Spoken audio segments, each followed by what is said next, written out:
Tagalog Short Love Story.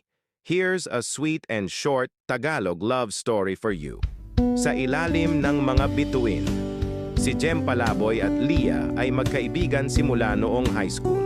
Lagi silang magkasama, sa klase, sa kainan, at kahit sa mga lakad kasama ang barkada. Pero para kay Jem Palaboy, mayroon siyang lihim na nararamdaman para kay Leah. Isang gabi, habang nag-iinuman ang grupo sa tabing dagat, napansin ni Jem Palaboy na malungkot si Leah. Lumayo ito sa grupo at umupo mag-isa sa buhangin. "Okay ka lang?" tanong ni Jem Palaboy na lumapit at naupo sa tabi niya.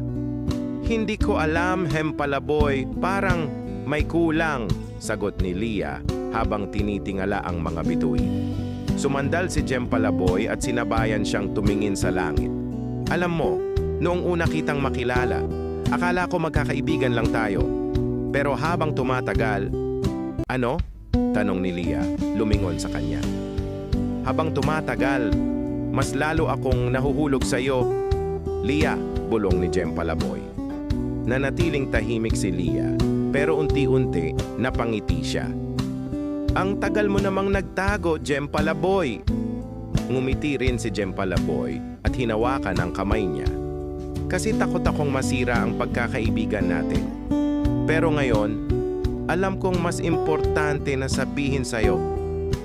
Hinapit ni Leah ang kamay ni Jem Palaboy at hinila siya palapit.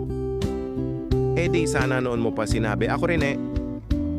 At sa ilalim ng mga bituin, sa wakas ay nasabi na rin nila ang nararamdaman.